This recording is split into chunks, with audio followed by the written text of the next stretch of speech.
ایران معاہدے پر قائم نہ رہا تو وہی کروں گا جو مجھے کرنا ہے۔ ہم مذاکرات کر رہے ہیں اور دیکھیں گے معاملات کیسے چلتے ہیں۔ جب تک تہران ہمارا احترام کرتا رہے گا ہمیں مسئلہ نہیں ہوگا۔ امریکی صدر ڈونلڈ ٹرمپ کی میڈیا ٹاک، کہا آبنائے ہرمز مکمل طور پر کھلی ہے، آبی گزرگاہ کے معاملے پر اچھا کام کر رہے ہیں۔ پیٹرولیم مصنوعات کی قیمتیں نیچے آ رہی ہیں۔ تہران ہتھیاروں کے معائنے پر رضامند ہو جائے گا اور مستقبل میں طویل عرصے تک جوہری شفافیت یقینی بنانے کے لیے راضی ہوگا۔ ایران کی فوجی صلاحیت تباہ کر دی، وہ مشکل میں ہے۔ منجمد اثاثے اجناس خریدنے کے لیے جاری کیے جائیں گے۔ اجناس صرف ہمارے کسانوں سے خریدی جائے گی۔ ایران یورینیم باہر بھیجنے کے بجائے افزودگی کی سطح کم کرے۔ نیوکلیئر فائل منجمد اثاثوں لبنان پر 3 ورکنگ گروپس کام کریں گے۔ نائب وزیر اعظم اسحاق ڈارکر اب میڈیا کو انٹرویو، کہا آبنائے ہرمز سے جہاز 60 روز تک بغیر ٹیرف کے گزر سکتے ہیں۔ جہازوں کو صرف سٹینڈرڈ نیویگیشن اور سروس فیس دینا ہوگی۔ مذاکرات کا اگلا مرحلہ سخت ہو سکتا ہے مگر حتمی معاہدہ ہونا ممکن ہے۔ ڈیل میں کوئی منفی نقطہ نہیں۔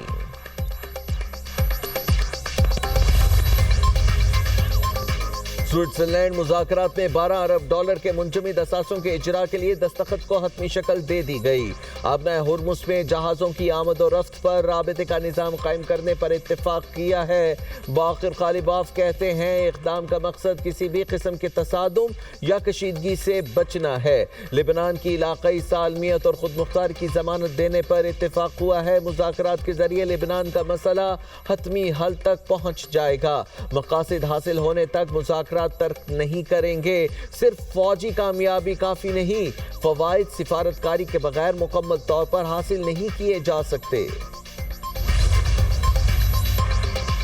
آبنائے ہرمز پر مشاورت کے لیے ایرانی وفد کی عمان آمد۔ دونوں ممالک کے درمیان آبی گزرگاہ سے متعلق تعمیری مذاکرات، عمان اور ایران کا قانون کی پاسداری اور محفوظ بحری گزرگاہ پر اتفاق۔ ایران عالمی توانائی ایجنسی کے معائنہ کاروں کو ملک میں واپس بلانے پر رضامند۔ امریکی نائب صدر کا کہنا ہے ایران سے مذاکرات میں مثبت پیش رفت ہوئی۔ IAEA کے انسپیکٹرز ایران جائیں گے۔ وہ اس بات کی نگرانی کریں گے کہ ایران ابتدائی معاہدے پر عمل کر رہا ہے یا نہیں۔ انسپیکٹرز اس ہفتے ایران جا سکتے ہیں۔ تکنیکی ٹیمیں مختلف امور پر کام کر رہی ہیں۔ ان کے درمیان مذاکرات آئندہ دنوں میں بھی جاری رہیں گے۔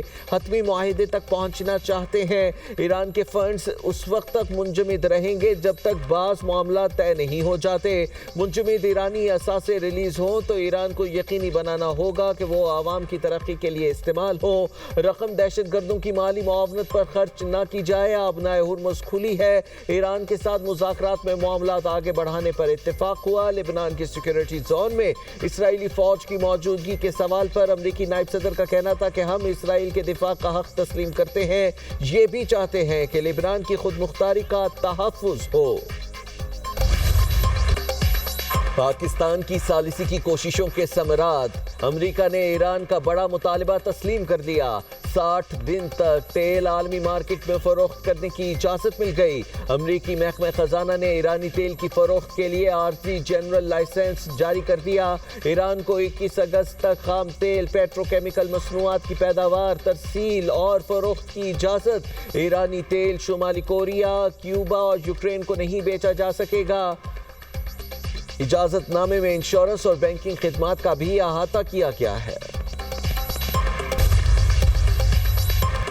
امریکی وزیر خارجہ آج سے بحرین، کویت اور UAE کا دورہ کریں گے۔ مارکو روبیو بحرین میں GCC اجلاس میں شرکت کریں گے۔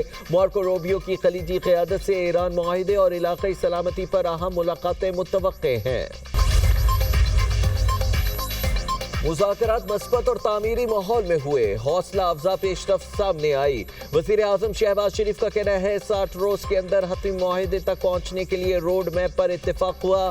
سیاسی نگرانی کے لیے اعلیٰ سطح کی کمیٹی کا قیام عمل میں لایا گیا۔ مزید تکنیکی سطح کے مذاکرات کے آغاز پر بھی اتفاق کیا گیا۔ مسئلے کے پرامن اور دیرپا حل کے لیے پاکستان اپنا کردار جاری رکھے گا۔ امریکہ اور ایران کی قیادت کو تعمیری روابط کے لیے خراج تحسین پیش کرتے ہیں. تاریخی عمل کو آگے بڑھانے میں تعاون کرنے والے دوست ممالک کے بھی مشکور ہیں. فیلڈ مارشل سید عاصم منیر کی کوششوں سے کامیابی ملی. ان کا عزم قابل تعریف ہے جس کے بغیر کوئی پیش رفت ممکن نہیں تھی. فیلڈ مارشل کو خراج تحسین پیش کرتا ہوں. نائب وزیر اعظم اسحاق ڈار، محسن نقوی اور وزارت خارجہ کی کارکردگی بھی قابل تعریف ہے. وزیر اعظم شہباز شریف دورہ سوئٹزرلینڈ مکمل کر کے وطن واپس پہنچ گئے. امریکہ ایران ابتدائی معاہدہ پاکستانی شراکت داروں کی بھرپور کوششوں کا نتیجہ ہے. پاکستان نے علاقائی اور عالمی حمایت سے مذاکرات کے لیے ماحول سازگار بنایا. قطری وزیر اعظم شیخ محمد بن عبد الرحمن کی عرب میڈیا سے گفتگو. کہتے ہیں مفاہمتی یادداشت پر دستخط کے بعد جنگ کے مستقل خاتمے کی پوزیشن میں آ گئے. معاہدے کا مقصد جنگ کا خاتمہ، مزید مذاکرات کے لیے بنیاد فراہم کرنا ہے. مذاکرات میں ایرانی جوہری پروگرام، آبنائے ہرمز، علاقائی سلامتی پر بات ہوگی. بلوچستان کے ضلع پنجگور میں سیکیورٹی فورسز کی بروقت کارروائی. دہشت گردی کی بڑی سازش ناکام. جیرک میں خفیہ اطلاع پر آپریشن. بھاری مقدار میں اسلحہ اور مواصلاتی سامان برآمد. کارروائی کے دوران گاڑی سے 4 راکٹ فیوز اور متعدد IEDs قبضے میں لے لی گئی. سیکیورٹی ذرائع کے مطابق یہ دھماکہ خیز مواد کسی ممکنہ بڑے دہشت گرد حملے میں استعمال کیا جانا تھا. فورسز نے مذموم منصوبے کو ناکام بنا کر علاقے کو بڑی تباہی سے بچا لیا. نو منتخب گلگت بلتستان اسمبلی کا پہلا اجلاس. پیپلز پارٹی کے امجد حسین ایڈوکیٹ بلا مقابلہ وزیر اعلیٰ منتخب. مسلم لیگ نون اور استحکام پاکستان پارٹی نے بھی امجد حسین کو ووٹ دیا. مسلم لیگ نون کے حافظ حفیظ الرحمان اپوزیشن لیڈر ہوں گے. پیپلز پارٹی کے عمران ندیم بلا مقابلہ اسپیکر اور مسلم لیگ نون کے ملک کفایت الرحمان ڈیپٹی اسپیکر منتخب. 30 اراکین نے حلف اٹھا لیا. رہنما استحکام پاکستان پارٹی اون چودھری کہتے ہیں IPP گلگت بلتستان کابینہ کا حصہ ہوگی. کابینہ سازی کے معاملات مشاورت سے طے کیے جائیں گے.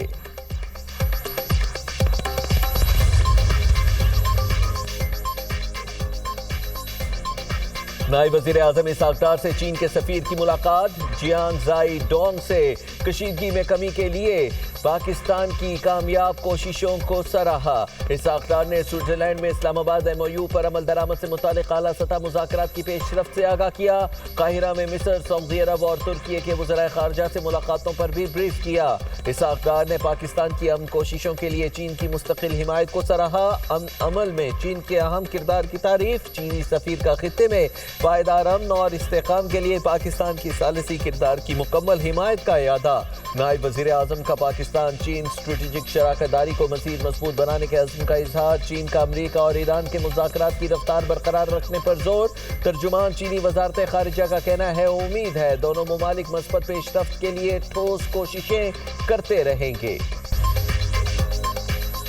بھارتی شہر لکھنؤ میں کوچنگ سینٹر میں خوفناک آتش زدگی. متعدد طلباء عمارت میں پھنس گئے جبکہ طلباء نے جان بچانے کے لیے عمارت سے چھلانگیں لگا دیں. بھارتی میڈیا کے مطابق 15 طلباء ہسپتال پہنچنے سے قبل ہی دم توڑ گئے. آتش زدگی کے واقعے میں 7 زخمی زیر علاج. متعدد کی حالت تشویشناک.